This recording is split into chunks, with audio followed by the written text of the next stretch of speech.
अस्सलाम वालेकुम dear students. जी बेटा, आज हम अपना लेक्चर नंबर 2 स्टार्ट करने जा रहे हैं। बेटा लेक्चर नंबर 2 में हम जो स्टडी करेंगे वो बेटा देख लें रियल एंड कम्प्लेक्स नंबर्स। तो लेक्चर नंबर 2 में बेटा हम रियल एंड कम्प्लेक्स नंबर के ऊपर बात करेंगे। अब इसकी आउटलाइंस क्या है, जो चीज़ें हमने यहाँ पे सीखनी है, हमने सबसे पहले देखना है कि रियल नंबर्स क्या होते हैं। फिर हमने प्रॉपर्टीज़ ऑफ रियल नंबर्स की प्रॉपर्टीज़ को डिस्कस करना है। उनमें कौन कौन सी प्रॉपर्टीज़ पाई जाती है वो हम बार बार देखेंगे, उनकी डेफिनेशन को क्लियर करेंगे। फिर जो हमारे पास थर्ड इसका टॉपिक होगा वो होगा रेडिकल्स एंड रेडिकन्स, मतलब वो जो स्क्वायर रूट वाली वैल्यूज़ होती हैं। उसके बाद 4 वाला आ जाएगा लॉ ऑफ एक्सपोनेंट्स, और जो पावर्स होती हैं, मतलब दो नंबर्स हों उनमें पावर्स हों, अब आपस में ऐड कैसे होंगे, सब्ट्रैक्ट कैसे होंगे, उन चीज़ों को डिस्कस करेंगे। उसके बाद हमने कम्प्लेक्स नंबर को बेटा डिस्कस करना है कि कम्प्लेक्स नंबर क्या होता है, और बाद में बेसिक ऑपरेशंस आ जाएंगे कम्प्लेक्स नंबर के ऊपर। तो चलिए बेटा स्टार्ट करते हैं। सबसे पहले हम रियल नंबर्स की तरफ चलेंगे, उसकी कुछ डेफिनेशंस है वो देखते हैं सबसे पहले। जी बेटा, रियल नंबर की तरफ जाने से पहले कुछ हमारे पास सेट्स हैं जो रियल नंबर्स को डिफ़ाइन करेंगे, वो हम देख लेते हैं। सबसे पहले बात की गई है नेचुरल नंबर का सेट। ये बेटा हमने प्रीवियस छोटी क्लासेस में स्टडी किया है कि नेचुरल नंबर्स क्या होते हैं, होल नंबर्स क्या होते हैं। कहते हैं the numbers 1 2 3 up to so on चलते जा रहे हैं which we use for counting certain objects are natural numbers. मतलब ये वाला जो नंबर्स होते हैं जो मुख्तलिफ़ चीज़ों की काउंटिंग में उनकी गिनती करने के लिए हम इस्तेमाल करते हैं, ये हमारे पास नेचुरल नंबर्स हैं। और ये 1 इनकी वजह से जैसे हम तारीफ़ करते हैं, वो कहते हैं कि 1 से स्टार्ट होता है और अप टू सॉन आगे तक चलते रहते हैं। उसके बाद बेटा दूसरी है होल नंबर्स के। होल नंबर्स क्या होता है, कहते हैं if we decide include zero in the set of natural number. अगर नेचुरल नंबर के सेट में ज़ीरो भी अब ऐड कर दिया जाए ना, मतलब वो ज़ीरो से स्टार्ट हो 0 1 2 3, तो ये हमारे पास क्या बनता है, होल नंबर्स का सेट हो जाता है। इसके बाद बेटा दूसरी चीज़ आती है सेट ऑफ इंटीजर्स। ये भी एक इसी में चीज़ आएगी। वो हमारे पास बेटा मैथ में या हम काउंटिंग में करते हैं, या हम जब भी नंबर्स को डिस्कस करते हैं तो हमारे पास पॉजिटिव नंबर्स भी आते हैं और नेगेटिव नंबर्स भी आते हैं। तो जब पॉजिटिव और नेगेटिव नंबर्स का जो होल सेट होगा ना, उसको सेट ऑफ इंटीजर्स बोलते हैं, या हम सिंपल कह देते हैं नॉन डेसिमल नंबर्स। ये भी इंटीजर की एक डेफिनेशन में रहता है। देखिए the set of integers consists of positive integers 0 and negative integers denoted by, मतलब इसमें पॉजिटिव वाले भी आ जाते हैं और नेगेटिव वाले भी आ जाते हैं, और इसमें 0 भी इंक्लूड होता है। तो ये सेट हमारे पास कौन सा सेट हो जाता है, इंटीजर्स का सेट। अब बेटा हम बात करते हैं रियल नंबर्स की, सेट ऑफ रियल नंबर्स। लेकिन रियल नंबर्स में दो टाइप के जो सेट आते हैं, वो एक आता है रैशनल नंबर्स और दूसरा बेटा आता है इरेशनल नंबर। अब बेटा रैशनल नंबर की डेफिनेशन देख लेंगे। रैशनल नंबर क्या आता है, all numbers of the form P over Q, ऐसे नंबर्स जिनको पी ओवर क्यू मतलब रेशियो की फॉर्म में लिखा जा सकता है, where P and Q are integers and Q is not zero, मतलब क्यू नीचे हो रहा है, P over Q Q denominator में है। वो कह रहा है कंडीशन क्या है कि क्यू आपका ज़ीरो नहीं होना चाहिए। इसका बेटा ज़रा मैं मतलब बता दूँ ज़ीरो क्यों नहीं होना चाहिए। अगर नीचे ज़ीरो आ जाए तो हमें पता है कि समथिंग बाय ज़ीरो वो तो हो जाता है इन्फिनिटी, जिसको हम अनडिफाइंड कहते हैं, तो मतलब उसका कोई सोल्यूशन है नहीं रहेगा। तो पी ओवर क्यू की फॉर्म में जो नंबर्स लिखे जा सकते हैं वो नंबर्स बेटा रैशनल नंबर्स कहलाते हैं, और उनको क्यू से डिनोट किया जाता है। और ऐसे नंबर्स जिनको पी ओवर क्यू की फॉर्म में नहीं लिखा जा सकता, वो हमारे पास कौन से नंबर्स कहलाते हैं, इरेशनल नंबर्स कहलाते हैं। ये सिंपल से इसकी बेटा डेफिनेशन है कि रैशनल नंबर्स क्या होते हैं और इरेशनल नंबर्स क्या होते हैं। एक चीज़ बेटा और बता दूं, अक्सर कभी कभी पहचान नहीं होती। रैशनल नंबर के लिए मैं एक चीज़ बता दूं कि जब आप rational number P over Q को डिवाइड करेंगे ना, तो डिवीजन के बाद जो डेसिमल के बाद वाले पॉइंट है ना, उनमें एक तरतीब पाई जाती है। मतलब वो बार, मतलब मैं कहता हूँ अगर 3 है, जो आप आगे जाके हम इसी के बाद दो डेफिनेशन है वो भी डिस्कस करेंगे, जिनको हम टर्मिनेटिंग डेसिमल कहते हैं और नॉन टर्मिनेटिंग कहते हैं। अगर तो ये टर्मिनेटिंग डेसिमल फ्रैक्शन होगी ना, तो ये रैशनल होगी, और अगर नॉन टर्मिनेटिंग डेसिमल फ्रैक्शन होगा तो ये इरेशनल होगी। इससे भी ज़्यादा अच्छे से तरीके से समझा जा सकता है। तो वो बेटा जब नेक्स्ट मैं आपको टर्मिनेटिंग और नॉन टर्मिनेटिंग वाली डेफिनेशंस करवाऊँगा तो वहाँ पे मज़ीद क्लियर कर दूँगा। तो देखिए बेटा रैशनल नंबर्स, ये रैशनल नंबर क्या होता है बेटा। बात आ गई रियल नंबर की, तो रियल नंबर की डेफिनेशन है the union of the set of rational numbers and irrational numbers is known as set of real numbers. ऐसे नंबर्स का सेट है रियल नंबर जिसमें रैशनल भी आ जाते हैं और इरेशनल भी आ जाता है। बेटा आपको यूनियन में क्या पता है कि जब यूनियन लेंगे तो इनमें सारे के सारे नंबर्स इंक्लूड हो जाएंगे, पहले सेट के भी और दूसरे सेट के भी। तो रैशनल जब होता है नंबर होता है वो होता है यूनियन होती है, सॉरी रियल नंबर जो होता है वो यूनियन होती है रैशनल नंबर के और इरेशनल नंबर की, और इसको आर से डिनोट किया जाता है बेटा। और रैशनल नंबर और इरेशनल नंबर का जो इंटरसेक्शन होता है वो बेटा एम्प्टी होता है, क्योंकि इनमें कोई कॉमन नहीं होता। जी बेटा, तो ये और डेफिनेशन हमारे पास आ गई, ये बड़ी इंपॉर्टेंट डेफिनेशन है ये दोनों की दोनों, के टर्मिनेटिंग डेसिमल फ्रैक्शंस हमारे पास क्या होती हैं। टर्मिनेटिंग डेसिमल फ्रैक्शन कहता है बेटा the decimal fraction in which there are finite number of digits in its decimal part. मतलब अगर पॉइंट के बाद अगर फिक्स नंबर हो, मतलब ये ना हो कि वो ख़त्म ही ना हो रहे हो, फिक्स नंबर हो, जैसे देखिए पॉइंट के बाद 4 आ रहा है, एक ही नंबर है। यहाँ पे देखिए पॉइंट के बाद 3 7 5 तक क्या बाद ख़त्म हो जाता है, उससे आगे नहीं चलता। मतलब फाइनाइट नंबर हो जिनकी काउंटिंग की जा सके। अगर तो पॉइंट के बाद फाइनाइट नंबर्स आ जाए डेसिमल पार्ट में तो वो टर्मिनेटिंग डेसिमल फ्रैक्शंस कहलाई जाती है। इसके बाद एक बेटा चीज़ दूसरी डेफिनेशन है री occurring and non terminating decimal fraction. अब टर्मिनेटिंग डेसिमल फ्रैक्शन में क्या होता है कि पॉइंट के बाद जो डिजिट्स हैं वो फाइनाइट हो जाते हैं, मतलब ख़त्म हो जाते हैं। नॉन टर्मिनेटिंग का मतलब है कि पॉइंट के बाद जो डिजिट्स होंगे बेटा वो ख़त्म नहीं होंगे, वो अप टू 100 कर चलते रहेंगे। एक चीज़ बेटा ये है कि इसमें री अकरिंग बोला गया है। री अकरिंग का मतलब है कि बेटा बार बार आना, मतलब देखिए पॉइंट के बाद 2 आ रहा है तो देखिए 2 बार बार रिपीट हो रहा है। यहाँ पे देखिए पॉइंट के बाद 36 आ रहा है तो 36 बेटा बार बार रिपीट हो रहा है, 36 36 36। तो बेटा इस तरह मैं रैशनल नंबर का बता दूँ, इस तरह अगर पॉइंट के बाद जो सेम डिजिट्स रिपीट होना तो वो फ्रैक्शन हमारे पास रैशनल फ्रैक्शन होती है। और बेटा अगर पॉइंट के बाद डिजिट्स रिपीट तो हों लेकिन वो एक जैसे सेम ना हो, मतलब देखिए 2 2 सीक्वेंस पाया जाता है, 36 36 36 एक सीक्वेंस से रिपीट होता जा रहा है। लेकिन यहाँ पे देख लें पॉइंट के बाद 4 1 4 2 1 3 5, मतलब कहीं पे भी कोई सीक्वेंस नज़र नहीं आ रहा नंबर के सेम बार बार रिपीट हो। तो फिर ऐसी ये भी एक डेफिनेशन है रैशनल नंबर्स की पहचान करने के लिए। आप रैशनल नंबर को किस तरह फाइंड आउट कर सकते हैं। तो जी बेटा इसकी एक्सरसाइज की तरफ चलते हैं, उसको डिस्कस करते हैं। जी बेटा देखिए तो क्वेश्चन नंबर जो है हमारे पास एक्सरसाइज 2.1 है। क्वेश्चन नंबर 2 3 बेटा ये मैं सिंपल से बता दिया आपको करने वाले के लिए, क्योंकि अब अगर मैं डेफिनेशन रैशनल नंबर की, इरेशनल नंबर की और टर्मिनेटिंग डेसिमल फ्रैक्शन की, नॉन टर्मिनेटिंग डेसिमल फ्रैक्शन की अगर डेफिनेशन बेटा को क्लियर है ना तो फिर ये क्वेश्चन तो आप बड़े आसानी से कर सकते हैं। पहले क्वेश्चन में देखिए बेटा वो कह रहा है identify which of the following are rational and irrational number. मतलब इनमें से सिर्फ आपने बताना है कि कौन सा रैशनल नंबर है और कौन सा इरेशनल नंबर है। बेटा एक और चीज़ मैं बता दूं कि जिस नंबर का परफेक्ट स्क्वायर नहीं आता वो भी इरेशनल नंबर होता है। तो यहाँ से 3 और 29 ये तो मैं यहीं पे बता देता हूँ रैशनल नंबर है। बाकी आपने उसी डेफिनेशन के मुताबिक जो मैंने रीकरिंग के लिए बताई या बार बार जो नंबर आता है उसके लिए बताई, आप यहाँ से उसको बता सकते हैं। क्वेश्चन नंबर 2 है बेटा वो कह रहा है convert the flowing fractions into decimal fractions. मतलब ये फ्रैक्शन गिवन है 17/2, इनको आपने बेटा डिवाइड करके पॉइंट में लिख देना, डेसिमल नंबर में लिख देना है, तो आपके पास आ जाएगी डेसिमल फ्रैक्शन।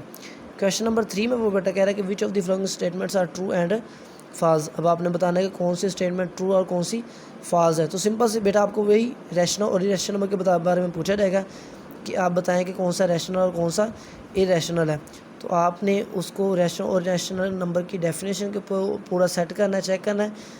अगर तो वो बन जाता है तो ट्रू हो जाएगा, नहीं बन जाता तो वो क्या हो जाएगा बेटा फॉल्स हो जाएगा। जी बेटा तो क्वेश्चन नंबर 4 है वो कह रहा है कि represents the flowing numbers on number line, के जो नंबर्स हैं आपने उनको क्या करना है नंबर लाइन के ऊपर ड्रा करना है। एक तो बेटा मैं बता दूं कि यहाँ पे बुक पे एक मेथड गिवन है, एक मैं ज़रा इस तरह आपको करवा देता हूँ, ये भी आप देख लेना। अब इसमें वो कह रहा है कि आपने 2/3 एक नंबर गिवन है, आपने इसको नंबर लाइन के ऊपर ड्रा करना है। अब इसके लिए बेटा मैं बता दूं, नंबर लाइन आप लगा लें। देखिए 0 1 2 3 4 अप टू 7 पॉजिटिव चलेंगे और 0 से लेफ़्ट साइड पे यहाँ क्या करेंगे, नेगेटिव नंबर चलेंगे। यहाँ पे देख लें कि हमारा जो नंबर है वो तो एक पॉजिटिव नंबर है। बेटा इसके लिए इस मेथड में भी देखो करना क्या है कि आपने 2 और 3 को डिवाइड करना है। तो देखिए डिवीजन में आपके पास आ क्या रहा है, डिवाइड करने के बाद डेसिमल नंबर्स क्या आ रहा है, देखो आपके पास आ रहा है 0.66। देखिए पॉइंट 0 से बड़ा 0 पॉइंट समथिंग है ना, तो मतलब 0 से बड़ा नंबर है। बेटा इसको नंबर लाइन पे ड्रा करने का तरीका क्या है कि आपने 0 से लेकर 1 तक आपने 10 लाइनें, क्योंकि 10 पार्ट्स में डिवाइड होता है, मतलब 0 से लेकर 1 तक एक नंबर है ना, उसको 10 छोटे हिस्सों में डिवाइड किया जाता है। तो आपने उन 10 छोटे हिस्सों में डिवाइड करने में, उसके बाद देखिए पॉइंट के बाद पहला नंबर आपने देखना है बेटा कि पहला नंबर क्या आ रहा है। पॉइंट के बाद आपके पास आ रहा है 6, पहला नंबर क्या आ रहा है 6। तो आपने क्या करना है कि यहाँ से शुरू होना है, काउंटिंग करनी है 1 2 3 4 5 6 और छठी लाइन पे जाके आपने उस नंबर को ड्रा कर देना है।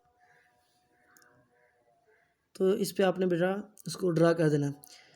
दूसरा मेथड जो बुक पे ऊपर मेथड है वो पता क्या बेटा, आपने क्या करना है कि नीचे देखें नंबर 3 है फ्रैक्शन में नीचे, तो आपने क्या करना है कि 0 से लेकर 1 तक की जो स्पेस है ना इसके दरमियान, उसको आपने 3 हिस्सों में डिवाइड कर लेना है। और उसके बाद आपने क्या करना है ऊपर 2, तो आपने मैं से जैसा यहाँ पे थोड़ा सा करवा देता हूँ, मैं कहता हूँ ये मेरे पास 0 है और मेरे पास ये क्या है 1, नीचे क्या 3, तो मैंने क्या करना है इसको 1 2 और 3 हिस्सों में डिवाइड कर देना है। और फिर उसके बाद क्या करना है कि काउंटिंग करनी है। ऊपर देखिए ऊपर नंबर कौन सा आ रहा है 2, तो मैंने देखना है 1 2 से शुरू, मतलब ये वाली 2 वाली लाइन है, उसके एंड तक जाना जहाँ पे 2 वाली लाइन ख़त्म होती है। तो जहाँ पे ख़त्म हो जाएगी वहाँ पे हम उसको ड्रा कर देंगे कि ये हमारे पास 2/3 वाला नंबर यहाँ पे आता है। फिर बेटा बता दूँ क्या करना है कि फ्रैक्शन के नीचे वाला नंबर देखना है। 3 है तो 0 से लेकर 1, मतलब जिसके जहाँ पे भी वो दरम्यान में आ रहा होगा उसके दरम्यान में अपने पहुँच के उसको 3 हिस्सों में डिवाइड कर देना। बस उसमें ऊपर वाला नंबर देखना है 2, तो पहली दूसरी लाइन और दूसरी लाइन की एंड तक जाकर उसको क्या कर देना है शो कर देना है। अच्छा बेटा बता दूं, मैं ज़्यादा बेहतर तो वहाँ पे जो बुक वाला बताएगा वो भी मतलब ठीक है, लेकिन उससे मैं इसको ज़्यादा एक्यूरेट समझता हूँ, क्योंकि जब पॉइंट में कन्वर्ट करेंगे ना तो आपको फ़ौरन पता चल जाएगा कि ये 0 को पॉइंट देखिए 0 पॉइंट्स मतलब 0 के बाद वाला नंबर आ रहा है। मतलब अगर यहाँ पे आ जाता है 1 पॉइंट समथिंग, तो ये मतलब 1 के बाद में पता चल जाना। मतलब फ्रैक्शन में तो मैंने ना पता चलता है कि इसकी पोजीशन कहाँ पे है, मतलब ये नंबर का लाई कहाँ पे करता है, लेकिन डिवाइड करने के बाद हमें पता चलता है कि ये लाई कहाँ पे करेगा और वहाँ पे जाकर हम इसको सिंपली ड्रा कर लेंगे। देखिए बेटा क्वेश्चन नंबर इसका 2 वाला पार्ट, यहाँ पे वो कह रहा है -4/5। अब ये तो नेगेटिव वाला नंबर है, ज़ाहिर सी बात है 0 से लेफ़्ट साइड पे होगा। -4/5 ये पॉइंट में कन्वर्ट करें तो 0.8, मतलब 0 से इस साइड पे 0 पॉइंट मतलब 0 से समथिंग बढ़ रहा है। तो बेटा आपने करना क्या है कि उसी तरह जैसे मैंने तरीका बताया कि 0 से लेकर 1 तक अगर उसके दरम्यान में आ रहा है तो 10 लाइनें छोटे छोटे ड्रा करनी है, 10 हिस्सों में डिवाइड करना है और पॉइंट के बाद पहला नंबर 8, तो 8वीं लाइन पे जाकर उसको ड्रा कर देना है। नहीं तो वही जो बुक वाला मेथड है, क्या करना है कि आपने 0 से लेकर देखें किसके दरम्यान में आ रहा है -1 के, तो आपने नीचे क्या 5, तो 5 हिस्सों में डिवाइड कर देना है 5। उसके बाद आपने क्या करना है ऊपर 4 है तो 1 2 3 4 के एंड वाली लाइन पे जाकर उसको ड्रा कर देना। ये तो बेटा मैं रफ सा कर रहा हूँ ना, ये भी सिर्फ आपको समझाने के लिए कर रहा हूँ। उसके बाद देखिए बेटा इसका 6 वाला पार्ट है 5 स्क्वायर रूट। अब ये बेटा जब स्क्वायर रूट की बात करें, अब देखो अब यहाँ पे नहीं, हमें जो बुक वाला मेथड उसके मुताबिक नहीं पता चलेगा कि हमें फ्रैक्शन के नीचे 1 है तो मतलब ये कहाँ पे लाई करेगा या किस जगह पे जाएगा। तो जब इसको हम पॉइंट में कन्वर्ट कर लेते हैं ना, पॉइंट में कन्वर्ट करने के बाद ये हमें बहुत आसानी से पता चल जाता है। देखिए आ रहा है 2.24, मतलब 2 के बाद समथिंग आ रहा है। तो सीधे से मैं जाऊँगा 2 पे और 2 से 3 के दरम्यान मैं 10 डिविजन्स करूँगा और पहली लाइन 2 है 2 to 4, तो दूसरी लाइन पे जाके इसको ड्रा कर दूँगा और मैं कर दूँगा कि यहाँ पे ये लाई करता है। उसके बाद देखें क्वेश्चन नंबर 5 है बेटा, कहता है give a rational number between 3/4 and 5/9 के 3/4 एंड 5/9 के दरम्यान में रैशनल नंबर फाइंड आउट करने। तो इसका तरीका पता क्या है कि आपने बेटा दोनों को ऐड करके 2 पे डिवाइड कर देना है, उनके दरम्यान में नंबर फाइंड करना, तो मतलब उनका हाफ पार्ट करना हमने 2 पे डिवाइड कर देंगे। तो 3/4 plus 5/9 divided by 2, division by 2 इस तरह निकल गया। 3/4 प्लस 5/9 इनका एलसीएम आ गया 9 4 36। अब 9 4 36 9 3 27 जमा 9 4 36 4 5 20 27 जमा 20 ये आ गया 47/36 मल्टीप्लाई देखिए 2 था डिवाइड करा तो मल्टीप्लिकेशन में कन्वर्ट कर दिया तो 1/2 आ गया। तो 47 1 47 36 2 72। उसके बाद देखें क्वेश्चन नंबर 6 है बेटा हमारे पास कि express the following recurring decimals as the rational number P over Q where P Q are integers. देखिए बेटा इस बार ऊपर वाली बार का मतलब है कि ये जो पॉइंट के बाद नंबर है ना, ये बार मतलब ये रिपीट होगा, बार बार आएगा। इस बार का ये मतलब है कि ये रिपीट होगा, मतलब अब तो सुन ये चलता ही जाएगा आगे।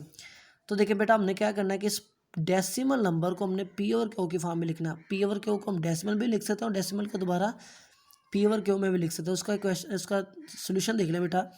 आपने सबसे पहले क्या करना है, उस नंबर को जिसको आपने पी ओवर क्यू फॉर्म में कन्वर्ट करना है उसको आपने लेट कर लेना इक्वल टू एक्स, मतलब एक्स इज इक्वल टू 0.1। अब देखें बार का मतलब है कि ये रिपीट होगा 5 5 5 मैंने अब तो सुन लिया लिख दिया, रिपीट होता जा रहा है, इसको नंबर 1 का नाम दे दिया। अब बेटा आपने देखना है कि पॉइंट के बाद आपके पास 1 एक डिजिट आ रहा है, मतलब जैसे मैं अगर कहते हैं इसको सिंपल 0.5 समझता हूँ तो ये अगर 0.5 करना तो ये क्या आ जाएगा, नीचे क्या आ जाएगा 10। तो आपने क्या करना है, देखिए पॉइंट के बाद एक नंबर रिपीट हो रहा है तो आपने क्या करना है, इस पूरी इक्वेशन को आपने 10 से मल्टीप्लाई करवा देना है। मतलब उसका अगर डेसिमल खत्म करें तो 10 आ रहा है ना, तो आपने 10 से मल्टीप्लाई करवा देना पूरी इक्वेशन को। तो देखिए बेटा ये आ जाएगा 10x इज इक्वल टू, अब 10 इससे मल्टीप्लाई हो तो 0.1 नंबर आगे चला जाएगा, मतलब ये 5.55 आ जाएगा। तो इस नंबर को सब 10 से मल्टीप्लाई करवाया तो ये आ गया 5.555 ये अप टू सोन चलता जाएगा। इसको बेटा नंबर 2 का नाम दे दिया। अब बेटा हमने क्या करना है, सब्ट्रैक्ट कर देना है इक्वेशन 2 में से इक्वेशन 1 को, मतलब यहाँ फिर हम ये लिख देंगे इक्वेशन नंबर 1 को इक्वेशन नंबर 2 से माइनस कर देना। सब्ट्रैक्ट करने से बेटा लेफ्ट साइड में से लेफ्ट साइड माइनस हो जाएगी, राइट में से राइट माइनस हो जाएगा। तो देखिए बेटा 10x minus X is equal to ये आ जाएगा 5.55 है, सब इसमें से ये साइड माइनस हो जाएगी, इसमें से ये साइड दूसरी माइनस होगी। देखिए बेटा इसका पॉइंट के बाद वाला सारे डिजिट्स और इसके पॉइंट के बाद वाले सारे डिजिट्स क्या हैं, सेम है। तो ये एक दूसरे से जब माइनस करूँगा तो ये कैंसिल हो जाएंगे, तो सिर्फ क्या रह जाएगा 5, क्योंकि यहाँ पे बचेगा 5 यहाँ पे बचेगा 0, तो 5 - 0 ये क्या आ जाएगा 5।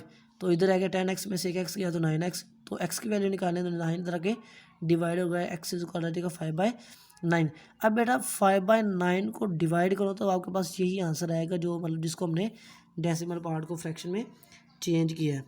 अब बेटा क्वेश्चन नंबर इसी का 2 वाला पार्ट, थर्ड वाला पार्ट आपने खुद करना है। 2 वाले पार्ट में बेटा देख लें उसी तरह सेम टू सेम। अब देखें 0.13 रिपीट हो रहा है, तो ये इसको एक्सलेट कर लिया, मतलब ये आ जाएगा 0.13131313 अप टू सो में रिपीट होता जाएगा। अब बेटा इसको मैं 100 से मल्टीप्लाई करवा रहा हूँ, क्योंकि पॉइंट के बाद कितने डिजिट्स आ रहे हैं, 2 डिजिट्स आ रहे हैं, तो 2 0 लगा दी 1 के साथ, तो 100 से मल्टीप्लाई करवा दूँगा तो आ जाएगा 100x इज इक्वल टू, तो ये पॉइंट के बाद ये वाला पॉइंट 2 डिजिट आगे चला जाता है, मतलब ये आ जाएगा 13.131313 ये अप टू सो चलता रहेगा। इसको नंबर 1 का नाम दिया बेटा, इसको नंबर 2 का नाम दिया है। आपने 1 को 2 में से सब्ट्रैक्ट कर देना है, राइट साइड में से राइट साइड और सब्ट्रैक्ट हो जाएगा, लेफ्ट में से लेफ्ट साइड माइनस हो जाएगा। तो देखिए 100 माइनस 1 तो ये आ जाएगा 99x इज इक्वल टू ये 13 पॉइंट, ये पॉइंट के बाद वाले डिजिट्स सेम है, वो इसमें से माइनस हो जाएगा, सिर्फ रह जाएगा 13। 99 इधर आके डिवाइड हो जाएगा, तो 13/99 ये आ गया पी ओवर क्यू फॉर्म में, यानी कि डेसिमल फॉर्म में आ गया, मतलब पी ओवर क्यू फॉर्म में आ गया। और 13/99 को अगेन डिवाइड करो तो आपके पास यही आंसर आएगा, ये जो लिखा हुआ है बेटा आपके पास यही बार बार रिपीट होगा।